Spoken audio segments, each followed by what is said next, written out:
One morning at Tidmit Sheds, Sir Topham had an important announcement for his engines. Good morning, my dear engines. I have an important announcement to make. Our engine shall pull the mail all across the island. Then Sir Topham had turned to James. I want you to deliver the mail all across the island. It's an important job for an engine. What? But could Thomas and Percy do it? They pulled the mail all the time. Because, James, Thomas and Percy are busy with other jobs. You're the only engine available, so get going, please. As soon as James's fire was lit, he puffed out of the sheds, feeling very annoyed. He felt cross that he couldn't pull the passengers. He knew pulling the mail was a very important job. He arrived at the yards to collect the mail cars. He was still annoyed. Ugh, I don't want to pull the mail train. I'd rather pull coaches instead. Stop complaining, James. That's Sir Topham Hatt's orders. He assigned you the job, so you'll just have to get over it. So James puffed away from the yards with the mail train. And he puffed down on the main line. He was at Kelpstorp Station picking up letters and parcels. He was still very annoyed. Just then, Stepney arrived. Hello, James. Why are you not so happy? Is something the matter? No, I'm not very happy. Sir Topham Hatt assigned me to pull the mail, and it's very stupid. I'd rather pull passengers instead. Well, James, you have to be patient.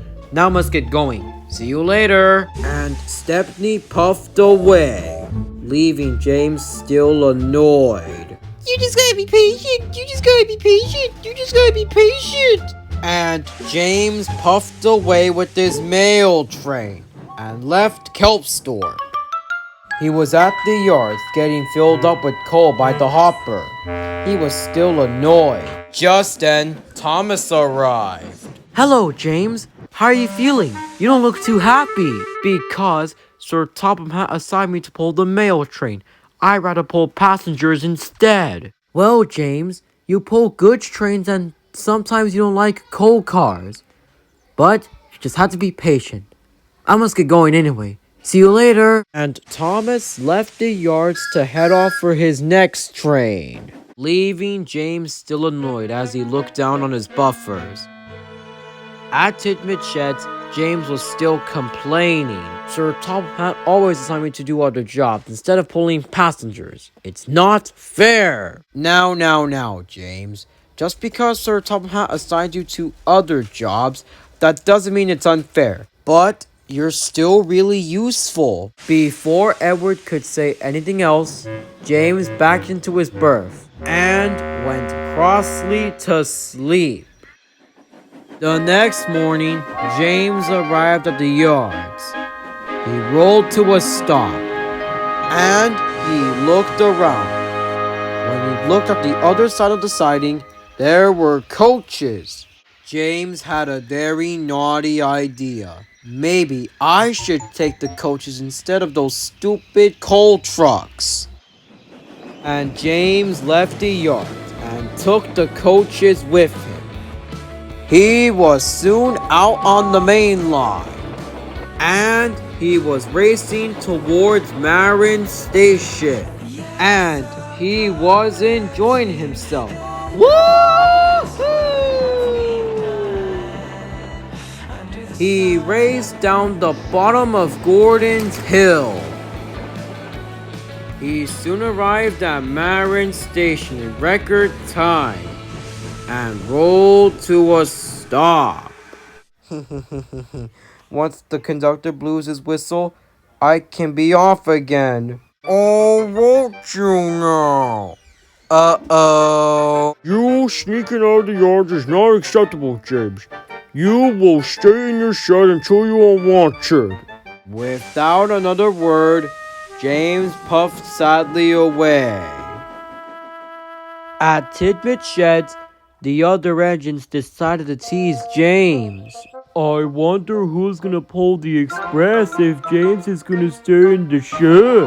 I expect it'll be you, Gordon, because James got in trouble by Sir Topham Hatt for sneaking out of the yards with the coaches. But James didn't say anything. He just stared at his buffers. Just then, his driver ran up to him. Come on, James. Sir Topham Hatt needs our help. Thomas is stuck in a muddy ditch. Then what are we waiting for? Let's go! James puffed out of the sheds to help Thomas. He arrived with the breakdown train to lift Thomas back onto the rails. As Thomas was being lifted out of the ditch, James spoke up. How did you end up in the ditch? I've got diverted onto a siding and splashed into the ditch and got stuck. Don't worry, Thomas. I'll take you to the works. After Thomas was washed and mended, he was talking to Percy and Toby when James arrived. Hello, Thomas. Are you feeling any better? Yes, James. Thank you for getting me out of the ditch. Well, it was nothing, Thomas. It was the least I can do. Thomas smiled, and so did Percy and Toby.